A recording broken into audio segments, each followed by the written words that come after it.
Halo sobatku, selamat datang di channel Sobat Movie. Tempatnya review film paling asik dan menarik buat sobatku semua. Yang baru gabung, silahkan klik tombol subscribe ya dan nyalakan loncengnya, supaya kalian tidak ketinggalan film-film seru yang Mimin upload. Oke, gak usah berlama-lama lagi, langsung aja kita ke reviewnya. Gasken sob.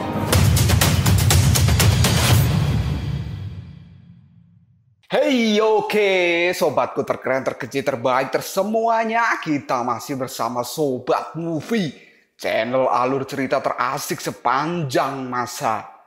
Oke, kita lanjut bahas chapter 87. Gak usah cacet banyak bacot, kita langsung masuk aja ke pembahasan. Baiklah, yang kali ini sudah sadar dari pingsannya akibat dihajar oleh prajurit batu. Dia pun kemudian mencari Xiaoyu, dan dia bertanya pada dirinya sendiri di mana dia saat ini berada. Dan kini Bailang merasa tempat ini adalah sebuah kurungan yang telah dilakukan oleh para prajurit batu. Bailang yang berusaha keluar dari tempat ini, dia pun kini tidak mampu. Dan Bailang juga tak bisa menghancurkan tembok batu ini. Setelah Bailang melihat ke sekeliling tempat ini, ternyata ini bukanlah penjara yang biasa. Bailang pun mengambil salah satu batu yang ternyata itu adalah sebuah batu bara. Dan di atas tempat ini ada sebuah lubang. Bailang pun kini mengingat bahwa para perajin besi di Istana Naga juga memiliki bangunan yang mirip dengan tempat ini. Dan kini Bailang pun jadi tahu bahwa tempat ini adalah tungku raksasa seperti yang biasa digunakan oleh para naga untuk melakukan sebuah tempaan. Gubernur Budong yang saat ini sedang menginterogasi Xiaoyu. Dia mengatakan jika Xiaoyu benar-benar sutra, maka dia akan sangat baik jika dirinya berubah menjadi prajurit batu. Karena dengan begitu, kekuatan dari prajurit batu milik Gubernur Budong pasti akan meningkat dengan pesat. Sang gubernur juga berkata pada Xiaoyu bahwa ini adalah demi kemurnian dunia, dan sebaiknya Xiaoyu tidak melawan Gubernur Budong. Xiaoyu kemudian bertanya pada sang gubernur, apa maksud dengan menjadi salah satu dari kalian? Karena Xiaoyu tidak paham. Kemudian gubernur mengatakan bahwa saat ini Xiaoyu hanya butuh sedikit tempaan darinya, karena semua prajurit batu yang ada di tempat ini dulunya juga memiliki wujud yang berbeda. Dan akibat tempaan itu, mereka semua pun berubah menjadi batu seperti saat ini. Gubernur Budong pun menceritakan proses penempaan. Hal itu dilakukan dengan api yang membara dan membakar seluruh dosa, kemudian memurnikan jiwa. Dan pada saat ini, sang gubernur juga mengatakan bahwa semua arwah jahat yang telah tertangkap kemudian dimasukkan ke dalam tungku suci dan membakar mereka sampai menjadi arang. Tapi jiwa mereka akan terjebak selamanya di dalam batu dan kemudian menjadi bagian dari pasukan batu kota kuno ini. Xiaoyu pun pada saat ini hanya terdiam mendengarkan penjelasan dari Gubernur Budong. Kemudian para prajurit batu itu pun berteriak untuk segera membakar Xiaoyu. Xiaoyu kemudian bertanya pada mereka semua, bukankah tadi yang dibilang hanya membakar arwah jahat? Sedangkan Xiaoyu bukanlah arwah jahat. Tapi sang gubernur masih saja ngeyel. Dia akan tetap mengubah Xiaoyu menjadi bagian dari prajurit batu. Xiaoyu pun kali ini menolak, karena dia tidak mau menjadi batu yang tidak berguna seperti para prajurit ini dan juga seperti Gubernur Budong. Tapi sang gubernur masih saja tetap memaksa Xiaoyu. Dia juga membujuk Xiaoyu bahwa rasa sakit dari penempaan ini hanya sebentar saja. Dan setelah itu, Xiaoyu akan dianggap keluarga oleh sang gubernur. Hanya dengan pemurnian di dalam tungku yang membara, maka Xiaoyu akan dianggap menghargai karunia yang telah diberikan oleh gubernur pada dirinya. Xiaoyu pun kemudian membayangkan, jika dia berubah menjadi batu, pasti wujudnya akan sangat jelek. Dan kini, Xiaoyu pun lebih baik mati daripada menjadi prajurit batu. Sang gubernur kali ini tersenyum pada Xiaoyu, bahwa di tempat di tungku ini juga bisa dibilang mati. Tapi setelah itu, wujudnya akan terlahir kembali akibat kata-kata yang diucapkan oleh Gubernur Budong. Hal ini membuat Xiaoyu menjadi marah dan dia mengeluarkan cahaya emas yang cukup besar. Cahaya itu pun membuat silau mata dari para prajurit batu dan juga Gubernur Budong. Dan kini, Xiaoyu pun melarikan diri dari tempat itu. Sambil berlari, Xiaoyu mengatakan bahwa ditangkap oleh mereka ternyata adalah sesuatu yang sangat buruk. Dan kini, Xiaoyu terus berlari untuk mencari tempat persembunyian, kemudian dia akan mencari cara untuk menyelamatkan Bailang. Tapi tiba-tiba saja, Xiaoyu dikejutkan dengan kemunculan para prajurit batu yang lain, dan mereka kini berkata bahwa Xiaoyu tidak akan bisa kabur dari tempat ini, kemudian menyuruh Xiaoyu untuk menyerah saja. Xiaoyu pun kemudian memohon agar dia segera dilepaskan, dan Xiaoyu juga memprovokasi para prajurit batu dengan mengatakan bahwa Gubernur Budong itu adalah orang yang sangat kejam, dan dia rela mengubah seseorang yang tidak bersalah untuk menjadi bagian dari dirinya. Para prajurit batu kini memukul Xiaoyu dan mengatakan bahwa Xiaoyu adalah perempuan yang sangat cerewet. Dan kini Xiaoyu memegangi kepalanya karena pukulan itu menyebabkan kepala Xiaoyu menjadi berdarah. Prajurit batu yang telah melumpuhkan Xiaoyu, dia pun mengatakan bahwa dirinya tidak terima ketika Xiaoyu mengatakan mereka semua berwujud sangat jelek. Kemudian Xiaoyu meminta maaf pada prajurit batu itu. Salah satu batu pun kemudian berkata pada Xiaoyu bahwa dia juga rindu memiliki daging seperti manusia, dan mereka menjadi iri dengan Xiaoyu pada saat ini. Tapi para prajurit batu yang sudah gila, dia sangat ingin melihat penderitaan dari Xiaoyu. Kemudian mereka saat ini memukuli Xiaoyu, dan Xiaoyu pun berteriak untuk menghentikan pukulan itu karena sangat menyakitkan bagi dirinya. Tapi para prajurit batu psikopat itu, mereka berkata akan mematahkan tangan dan kaki Xiaoyu sebelum dimasukkan ke dalam tungku. Xiaoyu yang terus dipukuli, dia pun berteriak minta maaf jika dia memiliki kesalahan, dan Xiaoyu memohon agar mereka menghentikan hal ini. Tapi pada saat ini, prajurit batu tidak akan menghentikan hal itu. Ketika para prajurit batu akan melancarkan aksinya, tiba-tiba saja mereka dikejutkan dengan sesuatu yang ternyata itu adalah kedatangan dari Yihu yang langsung menghancurkan mereka dengan sekali pukulan. Kedatangan Yihu ini membuat Xiaoyu menjadi terkejut karena dia tidak menyangka bahwa Yihu akan benar-benar kembali untuk menyelamatkan dirinya. Yihu yang sudah tiba di tempat itu, dia berkata pada Xiaoyu bahwa akhirnya aku telah menemukan dirimu, dan bagus kamu belum mati. Prajurit batu yang kali ini melihat Yihu, dia mengatakan bahwa telah datang satu arwah jahat lagi. Xiaoyu pun kemudian mulai berdiri dan dia berteriak pada Yihu dengan mengatakan bahwa Yihu ini tidak berguna karena dia datang dengan terlambat, dan bahkan para sampah-sampah batu ini telah menyiksa Xiaoyu pada saat ini. Xiaoyu juga mengatakan bahwa Yihu bisanya hanya makan saja. Yihu pun hanya terdiam dengan apa yang dikatakan oleh Xiaoyu, tapi tiba-tiba saja kali ini Yihu menjadi tumbang. Dia mengatakan pada Xiaoyu bahwa dirinya pada saat ini sudah tidak memiliki tenaga lagi karena dia belum makan apapun sampai saat ini. Dan Yihu pun berkata bahwa ini semua adalah salah dari Xiaoyu. Tapi Xiaoyu masih saja tega memarahi Yihu. Xiaoyu yang tidak paham dengan apa yang dikatakan oleh Yihu, dia pun bertanya, apa katamu? Kemudian Yihu pun mengatakan bahwa pada saat Xiaoyu menggunakan darahnya untuk menyelamatkan Yihu, maka saat ini ketika Yihu mencoba untuk makan daging, dia pasti akan menjadi muntah. Ketika Yihu sedang mengobrol dengan Xiaoyu, tiba-tiba saja dia saat ini diserang oleh prajurit batu.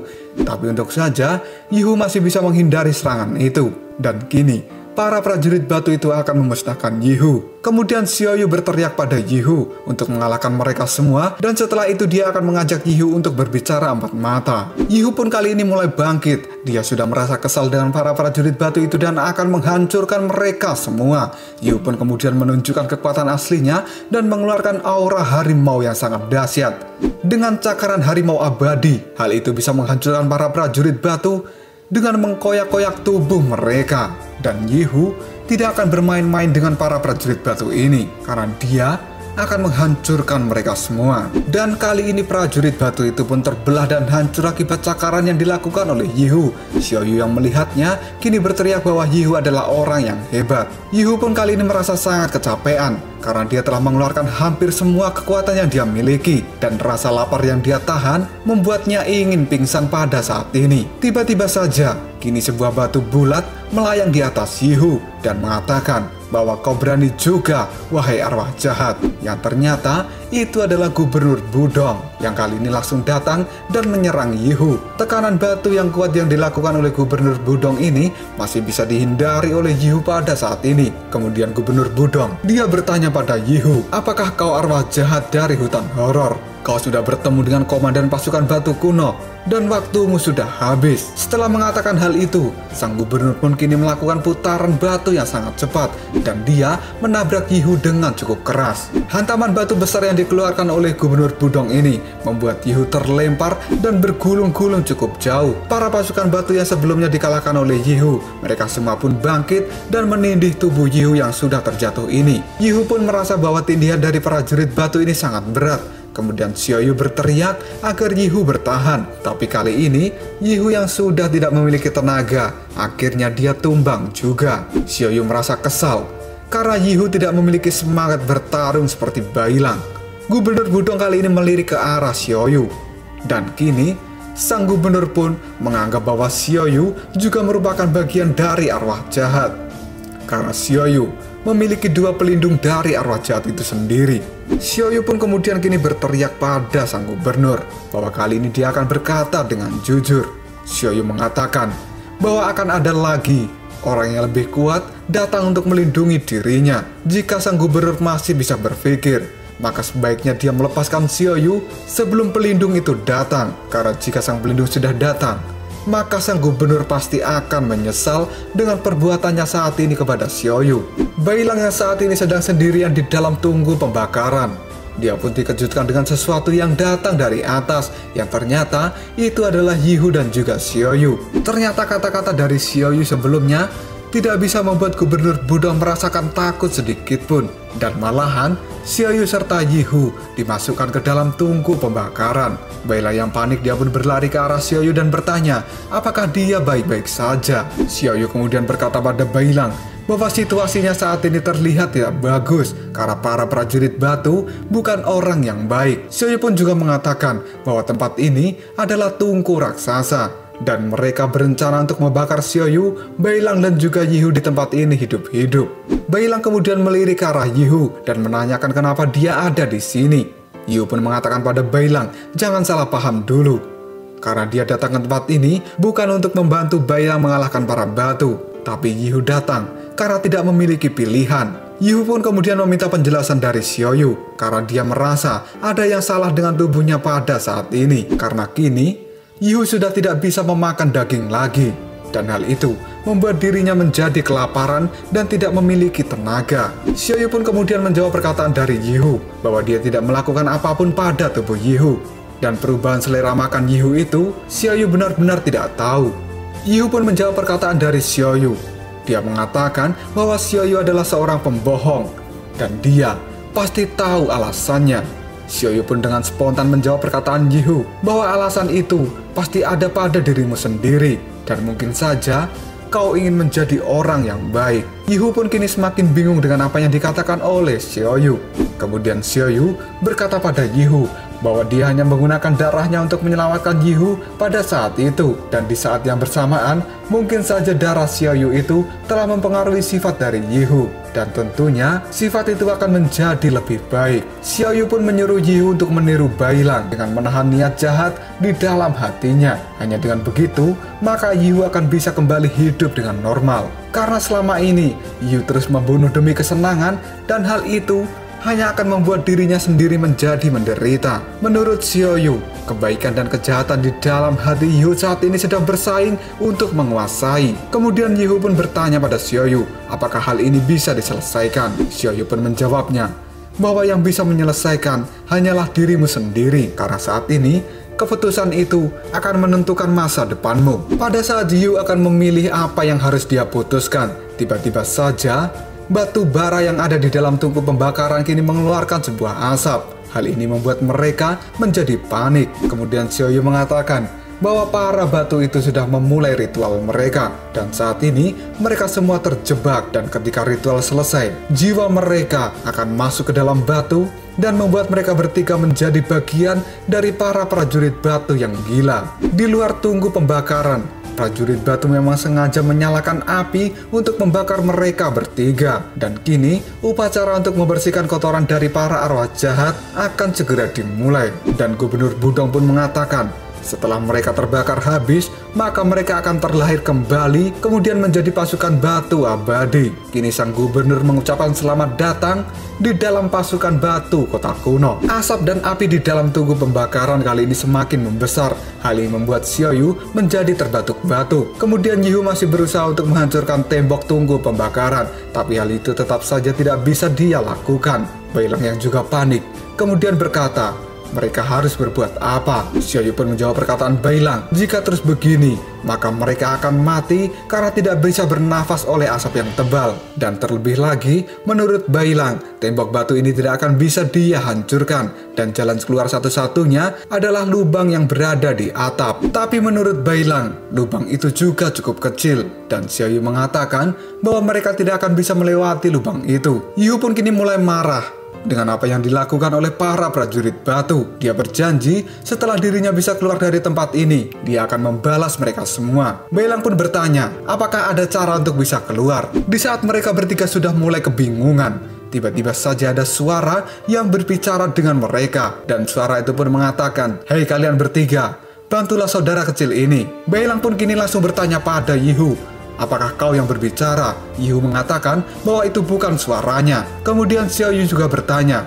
lalu dari mana datangnya suara itu? Tiba-tiba saja Xiaoyu pun kini teringat, dan dia mengambil batu kecil yang pada awalnya dia kantongi. Dan benar saja, yang barusan berbicara itu adalah si batu kecil. Kita berpindah ke alam baka. Pada saat ini, Biksu Tong sedang menyeret tubuh dari Aosway yang sedang terluka parah. Dan sang biksu pada saat ini merasa kebingungan kemana dia harus mencari pertolongan.